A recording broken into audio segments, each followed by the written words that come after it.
The formula was empty. Naomi Carter shook it one more time the way you shake something when you already know the answer, but your hands need to do something while your mind catches up with the reality your heart refuses to accept. Nothing.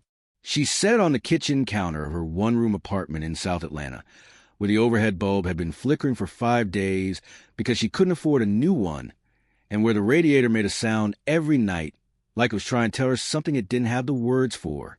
In her arms, 7-month-old baby Zoe whimpered. Not the full-throated cry of a healthy, fed baby. Something quieter, more defeated. The sound of a baby too hungry to demand what she needed, who had already started to understand that demanding didn't always work. I know, baby girl. Naomi's voice cracked down the middle. Mama's working on it. Outside the thin walls of the apartment, the city of Atlanta was alive with the kind of noise that December 31st produces. Distant music, car horns, people shouting countdowns into the cold night air. The whole world was celebrating, popping champagne, making promises to themselves about the year ahead. Naomi opened her wallet. $2.14. Formula cost $16. The sensitive stomach kind that Zoe needed, the kind the pediatrician had specifically recommended, cost $22. She had done the math. So many times the numbers felt like they were carved into the inside of her skull. The math never changed. She walked to the window with Zoe pressed against her shoulder, bouncing gently the way she'd been doing for the past 40 minutes. From here, she could see the skyline of Midtown Atlanta rising above the rooftops, all glass and light, and particular arrogance of buildings that don't notice the people below them. 3 months ago, she had been closer to that world. Not rich. She had never been rich. But she had been stable, which felt like the same thing when you are comparing it to this.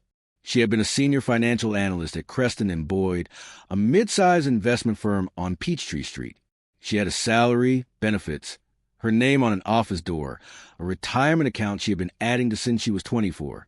She had been building something. Then she had noticed the numbers. Small things at first. Transactions that didn't match the invoices attached to them. Vendor payments that went to companies she couldn't find any record of. Amounts too modest to trigger automated flags, but too consistent to be errors. She was good with numbers, had been since she was a little girl sitting at her grandmother's kitchen table doing sums for fun while other children watched cartoons. Numbers told the truth, even when the people behind them lied. And these numbers were lying. She had brought her findings to her director quietly, professionally, giving him every benefit of the doubt. 3 days later, she was called into HR restructuring. Position eliminated. They took her laptop before she could save a single file. Security walked her out through the lobby while her colleagues pretended not to watch. That was September. This was December 31st. Since then, unemployment benefits that barely covered rent, a grocery budget that left no margin for anything unexpected, a pediatrician bill she was paying $15 at a time. Her car had been repossessed 6 weeks ago. She took the bus now, in December, with Zoe in a carrier strapped to her chest. She had one person left to call, Miss Dorothea Hayes, 63 years old, silver locks, the kind of woman whose warmth you could feel from across a room. She ran the Cornerstone Community Center 2 neighborhoods over, the place that had given Naomi prenatal classes when she was 7 months pregnant and terrified and completely alone after Zoe's father had decided that fatherhood was not something he wanted to add to his schedule. Miss Dorothea had pressed her number into Naomi's hand the day Naomi left after the last class. You call me for anything, baby. I mean anything. You're not alone in this world. Naomi had never called. Pride was sometimes the only thing that stood between a woman and the feeling that she had completely failed at her own life. But Zoe was hungry, and pride did not feed babies. She found the number and typed the message with shaking fingers. Miss Dorothea, I am so sorry to bother you on New Year's Eve. I know tonight is special, and I would not reach out if I had any other option. Zoe's formula ran out, and I only have $2. I just need enough to get through to Friday when my benefits come through. I am so sorry to ask. I will pay you back the moment I can. Please forgive me for asking. She hit send before she could talk herself out of it. 10:47 p.m. What Naomi did not know could not have known, was that Miss Dorothea Hayes had changed her phone number 2 weeks earlier after a family dispute that had gotten ugly and required new boundaries. The old number now belonged to someone else entirely. 41 floors above Atlanta's Midtown skyline. Inside a penthouse valued at $64 million, Cole Whitfield stood alone at his floor-to-ceiling windows and watched the city celebrate a new year he had no particular feelings about. The penthouse was a monument to everything money could build. Marble and glass and art that cost more than most people earned in a decade. A kitchen that had never been properly cooked in. A dining table that seated 12 and had never seated more than 2. Through the windows, the Atlanta skyline glittered and pulsed with particular beauty that cities only show from a distance. On the kitchen island, an unopened bottle of Cristal sat beside a handwritten card from his assistant, reminding him that the New Year's Eve gala at the Whitfield Foundation Ballroom was expecting him by 9. Cole had not gone to the gala. He had told his assistant he was tired. Early calls on January 2nd. He had been to enough galas. The truth was simpler and less flattering. He could not stand one more evening in a room full of people whose warmth depended entirely on what he could give them. His phone buzzed. Unknown number. He almost dismissed it. Then the preview text stopped him cold. Zoe's formula ran out, and I only have $2. Cole opened the message. He read it once, twice, a third time. His chest tightened in a way that had nothing to do with heartburn. This was not a scam. Scams didn't include apologies. Scams asked for wire transfers and gift cards and urgency designed to bypass your better judgment. This was a woman who had apologized 3 times in 5 sentences for the crime of having an empty formula can and $2. He set the phone face down on the marble counter. He picked it up again. He walked his window and looked at the city below and thought about a house in Decatur he hadn't thought about in years. A 2-bedroom rental with a broken fence and a kitchen that always smelled like his mother's cooking. He thought about being 9 years old and watching his mother stand at the sink after a double shift, her shoulders carrying the posture of a woman who had been strong for too long. He thought about the nights when dinner was whatever she could make from what was left at the end of the month. That specific hunger, not the irritable hunger of a skip meal, but the deep bone-level hunger of genuine poverty that teaches you not complain because complaining never made food appear. His mother had worked herself into the ground for 20 years and died of a stroke at 51 with nothing to show for it, but a son who loved her and a stack of medical bills that followed her death. Cole Whitfield had built Whitfield Capital from a $2,000 loan and a spreadsheet on a borrowed laptop. He had more money than any reasonable human being needed and had spent 15 years trying to figure out what it was actually for. He picked up his phone and called the one person he trusted for this kind of thing. Jerome, I need you to trace a phone number right now. Yes, on New Year's Eve. I'll explain when we get there. If this story is already pulling at something inside you, you are in exactly the right place. Hit that like button right now. Subscribe if you have not already, and turn on notifications, because what happens next is going to shake you. Stay with us. Now, let us continue with the story. Jerome Hayes, Cole's head of personal security and the only person who had known him since before the money, traced the number in 11 minutes. Naomi Carter, 29 years old. Address, Apartment 2B, 1614 Vine Street, South Atlanta. Single mother, 1 daughter, 7 months. Former senior financial analyst at Creston and Boyd investment firm. Terminated 3 months ago. Current income, state unemployment benefits. Credit report, max cards, medical debt from childbirth, a car repossession from 6 weeks prior. An eviction notice filed 9 days ago. Cole read the summary twice. Then he put on his coat. They stopped at a 24-hour pharmacy on the way. Cole walked the aisles himself. Formula, the sensitive stomach kind. Diapers, baby food, infant pain reliever, a soft blanket with small stars printed on it, because it was the kind of thing a 7-month-old deserved to have. Real groceries, fresh fruit, good bread, things that lasted. The building on Vine Street was the kind that city planners put in reports about infrastructure neglect. The hallway smelled like damp carpet. The elevator had an out-of-order sign, so faded it must have been there for months. They climbed 2 flights of stairs. From behind the door of apartment 2B, Cole could hear it, thin and exhausted. A baby's cry that had given up asking and was now just existing in its hunger. He knocked. Silence. Then soft footsteps. "Who is it?" A woman's voice, carefully controlled but tight with fear. It was the middle of the night on New Year's Eve, and a stranger was knocking at her door. "My name is Cole Whitfield. I received a text message tonight that I think was meant for someone else. A message asking for help with formula. I have some with me. I'm not here to frighten you. I just couldn't ignore it." Silence. He waited. He did not rush it. She owed him nothing, and he was a stranger at her door at 11 o'clock at night. The deadbolt clicked. The door opened 3 inches, stopped by a security chain. Through the gap he saw a face. Young, exhausted, dark brown skin, natural hair pulled up in a loose bun.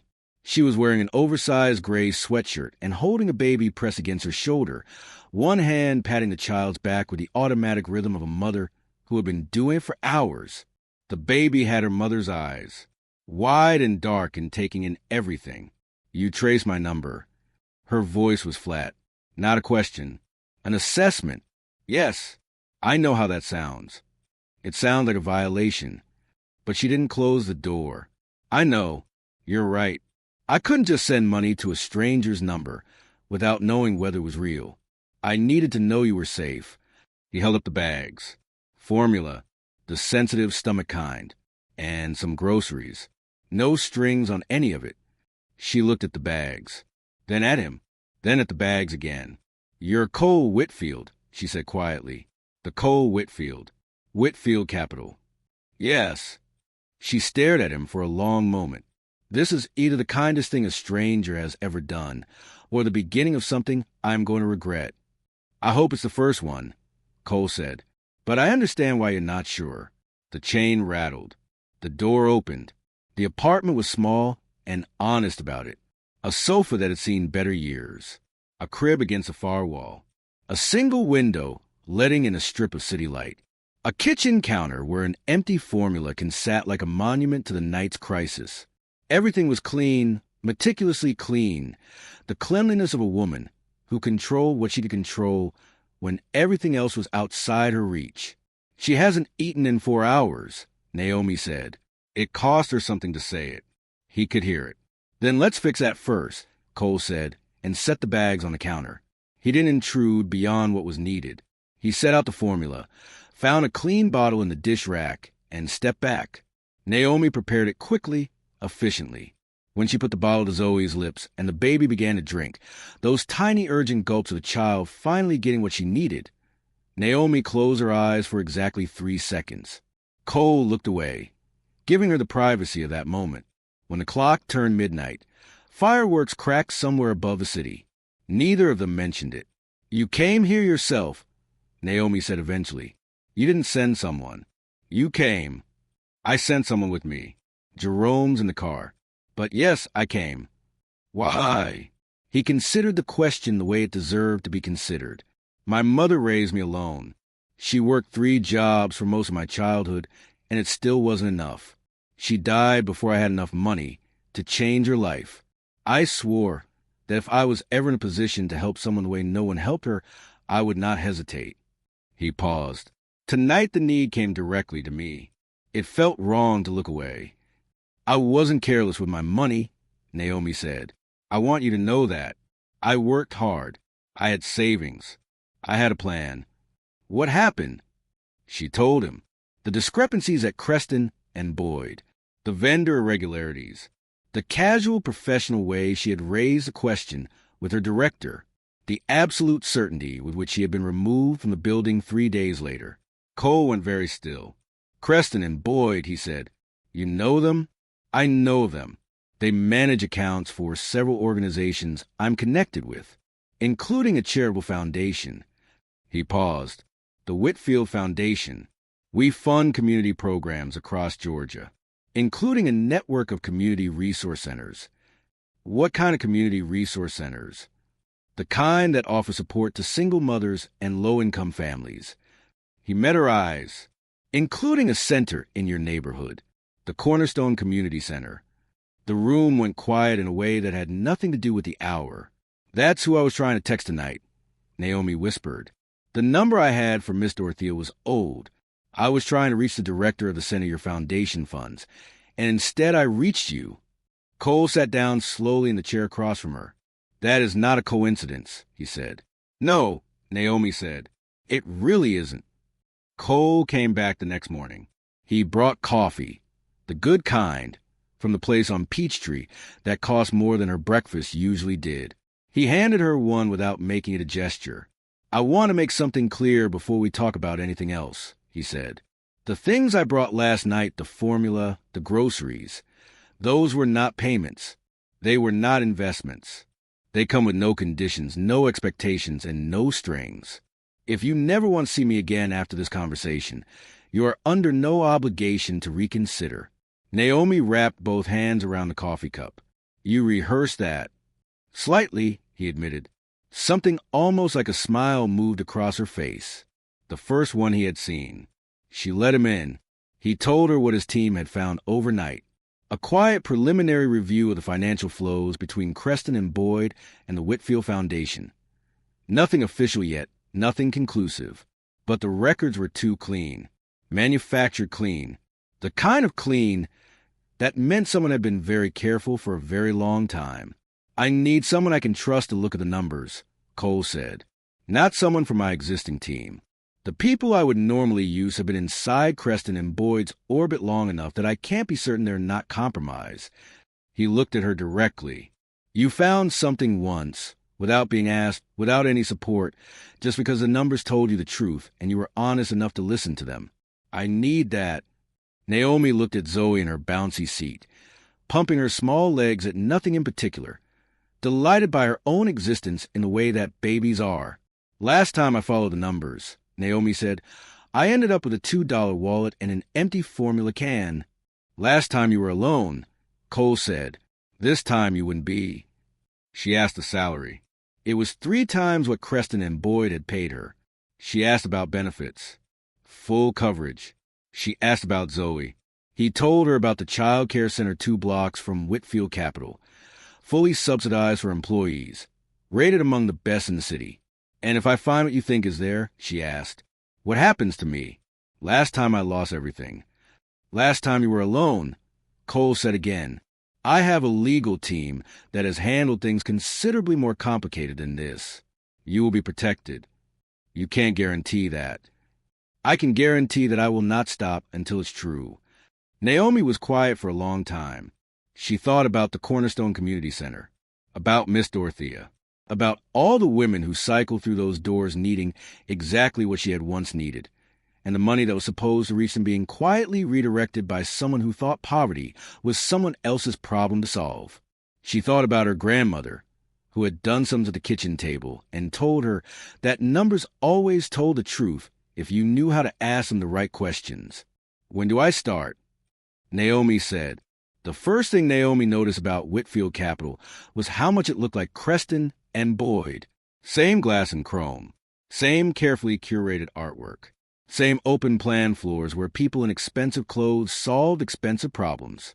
The second thing she noticed was Richard Holt. Cole had not told her who he suspected, telling her to look at the data, without preconceptions, to let the numbers speak before any names were attached.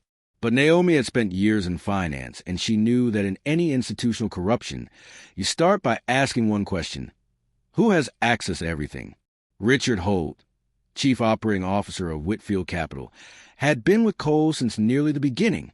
48 years old, silver-templed, with the kind of easy authority that came from years of being the second most powerful person in a room and being comfortable with it. He managed the day-to-day operations of the Whitfield Foundation's grant disbursements. He signed off on every vendor contract. He had a seat on the Foundation's board and the company's executive committee. He also smiled at Naomi with eyes that didn't. Ms. Carter. He found her in the break room on her 4th day. Richard Holt. Special projects, I hear. Mysterious title. What exactly does it involve? Whatever Mr. Whitfield needs, Naomi said pleasantly. Of course. He studied her a fraction of a second longer than was natural. Well, My door is always open. We're very collegial here. Very much a family. He left. Naomi texted Cole from the bathroom. Holt introduced himself. Asked about my work. The response came under a minute. Expected. He notices everything. Stay steady. She stayed steady. The work was slow at first, building a picture of normal before she could identify what was wrong. Learning the rhythm of the foundation's transactions.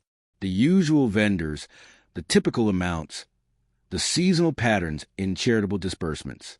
She was patient. Patience was something poverty had given her in abundance. 6 weeks in, she found a first thread. A vendor called Apex Community Solutions, listed as providing program management services to foundation-funded centers across Georgia. The invoices were correct. The amounts were within normal range.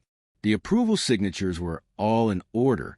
But Naomi could not find Apex Community Solutions anywhere that an actual company should exist.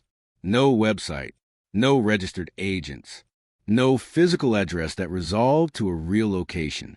Just a name, a bank account, and a string of invoices that had been paid without question for 4 years. She pulled the thread. It led to another vendor, then another, a constellation of companies that existed only on paper, all receiving payments routed through Creston and Boyd's management platform, all ultimately pointing back to a single controlling interest buried under 3 layers of corporate structure in 2 different states.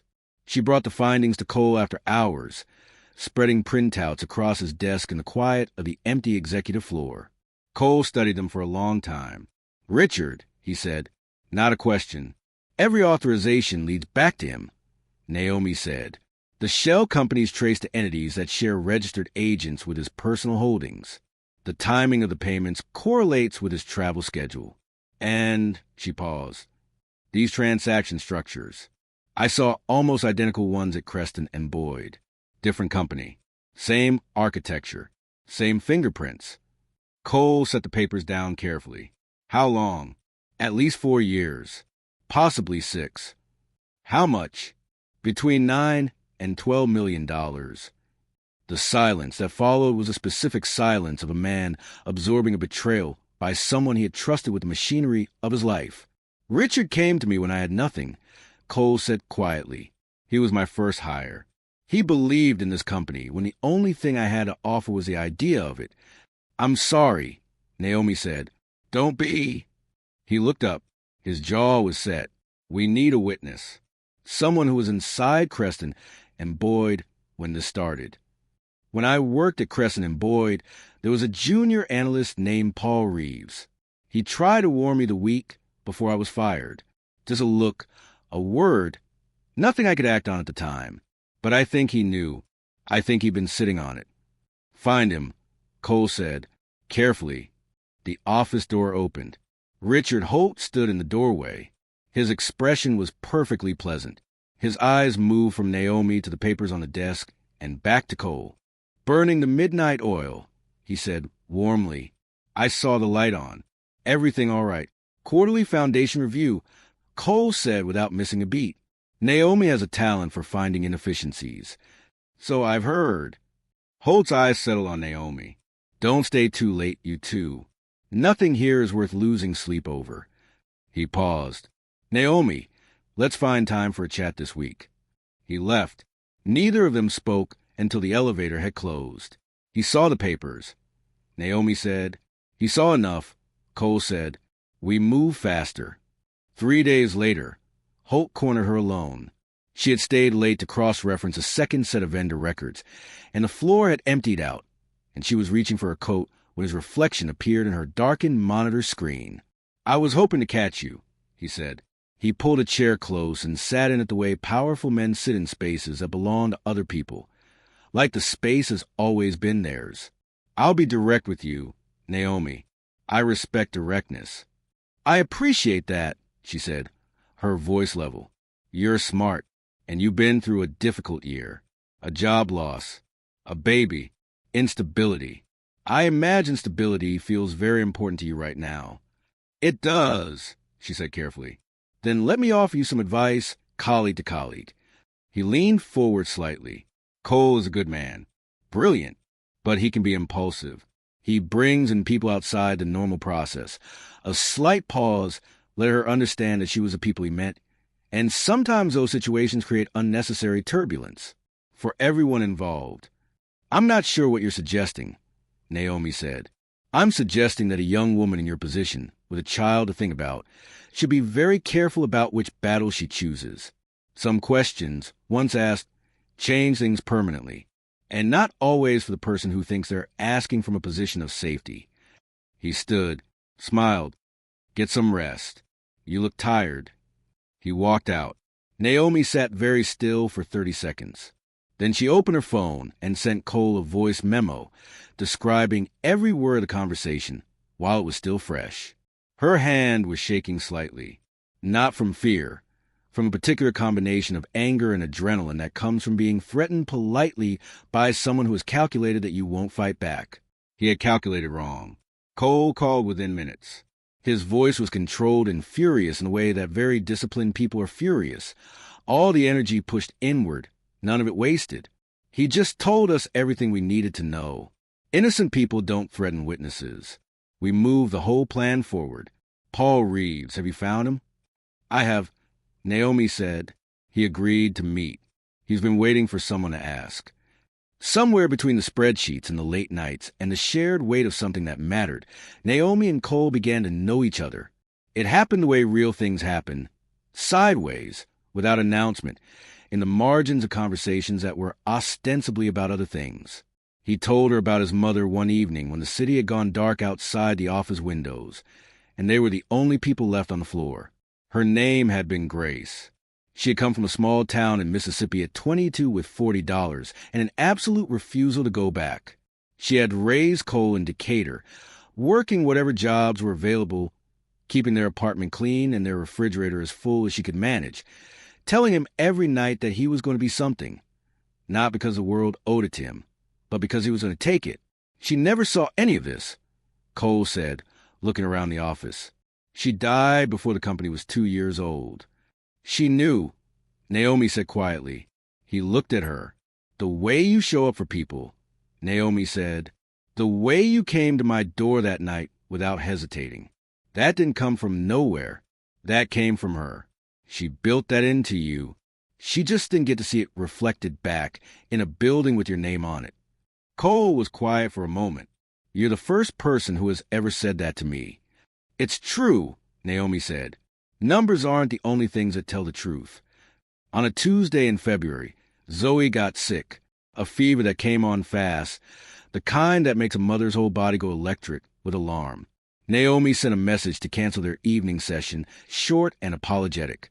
Cole showed up at her apartment 2 hours later with infant fever reducer, a cool compress kit, and the kind of quiet competence that some people have in a crisis, the ability to be useful without being in the way.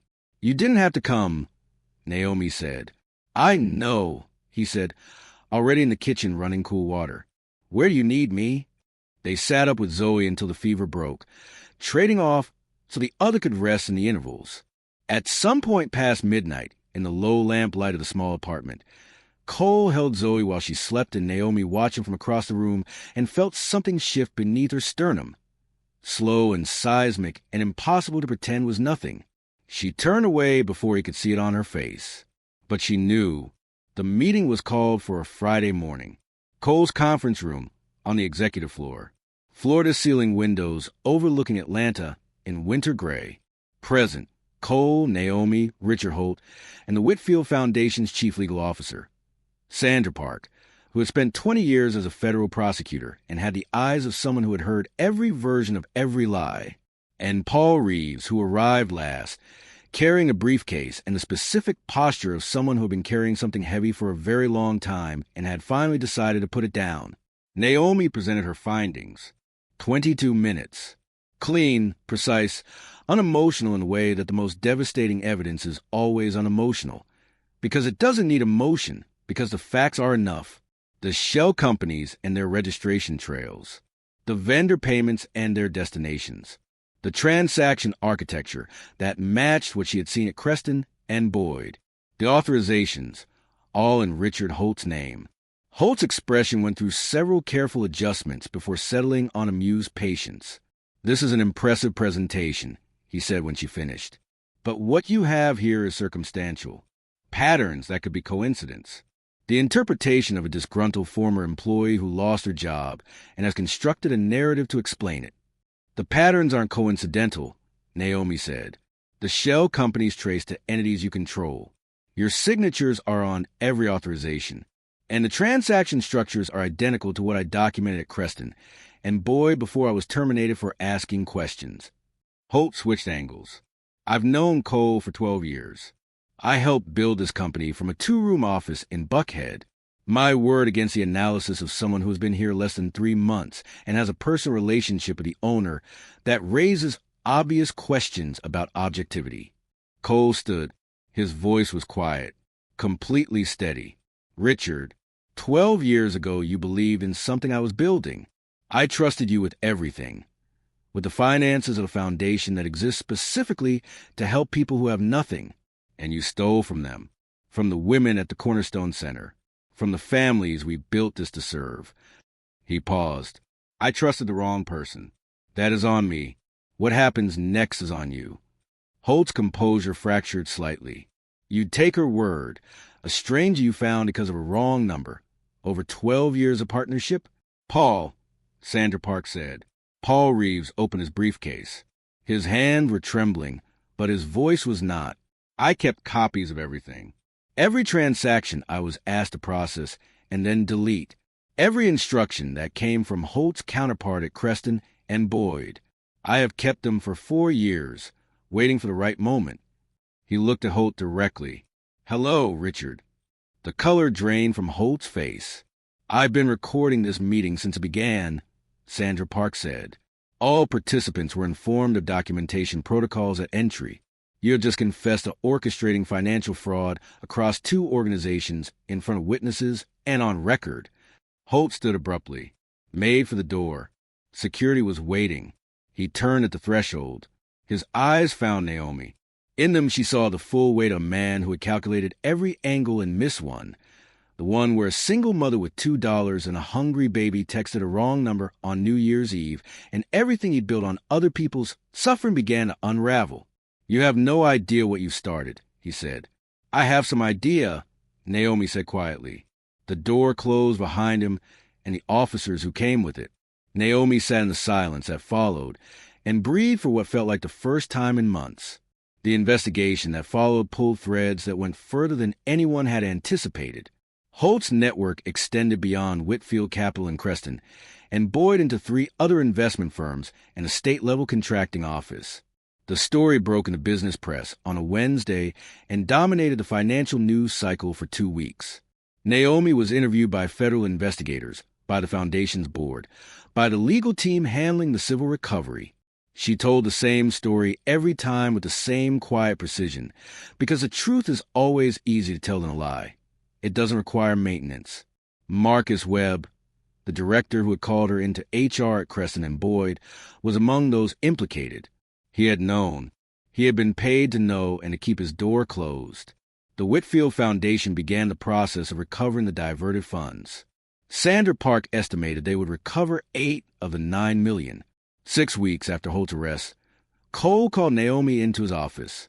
"I want you to run the foundation," he said. She stared at him. "Cole, not the investment side, the foundation itself. Director of the Whitfield Foundation. The programs, the partnerships, the community centers, the money that is supposed to reach people who need it." He looked at her steadily.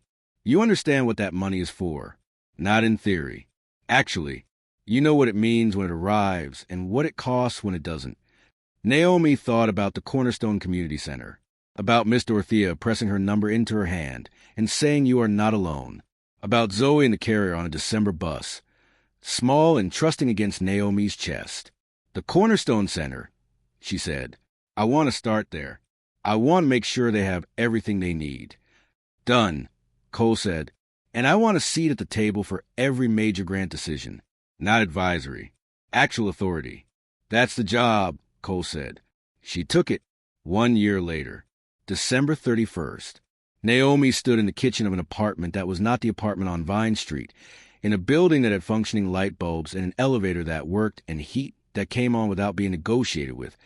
And she stirred a pot of her grandmother's black-eyed peas, because you eat black-eyed peas on New Year's Eve if you want the coming year to be good. And she had decided she was going to want that for the rest of her life. Zoe was in the living room, 19 months old now, walking with the specific confidence of a toddler who has recently discovered that being upright was a viable option and intends to exploit aggressively. She was wearing a tiny yellow dress and attempting to give Cole's shoes a thorough inspection. Cole was letting her. He was sitting on the floor, $64 million of net worth on a hardwood floor, letting a 19-month-old remove his shoelace with the focused determination of a tiny scientist. And the expression on his face was the one Naomi had started to look for, the one that only appeared here in this apartment, in this ordinary evening. The expression of a man who had built everything he thought he needed and found, in a 2-bedroom apartment with black-eyed peas on the stove, the thing he'd actually been missing. 1 year ago tonight, Cole said without looking up from Zoe's investigation of his shoelace. "I know," Naomi said. She leaned against the kitchen doorframe and looked at them both. "You were furious when I showed up," he said. "I was terrified," she corrected. "There's a difference. You didn't show it. I had a hungry baby. I couldn't afford to show it." He looked up at her then. The city outside was beginning to rumble with the early artillery of midnight approaching. Through the window, the skyline did what it always did, glittered and pulsed and remained entirely indifferent to the lives of the people below it. "I have something to ask you," Cole said. "You're asking from the floor." The floor felt right. He shifted so he was facing her more directly, Zoe now contentedly chewing his recovered shoelace. "Last year I was alone in a penthouse with an unopened bottle of champagne and nowhere to be, and then a wrong number made me feel like maybe there was somewhere to be after all." He paused. "I don't want to go back to that penthouse. I want to be here, with you, with Zoe. Whatever that looks like, whatever pace makes sense, I want to build it." The clock in the kitchen showed 11:59. Naomi walked into the living room, lowered herself to the floor beside him, and picked up Zoe, who transferred immediately to her shoulder and resumed the shoelace project from this new angle. "You came to my door at midnight with formula and grocery bags," Naomi said. "You already answered the question." He kissed her as the city outside erupted into midnight. Fireworks and car horns and all the noise of a world full of people choosing to believe the next year will be better than the last. Naomi's phone buzzed on the counter. A message from Miss Dorothea. "Happy New Year, baby. I heard about the new funding.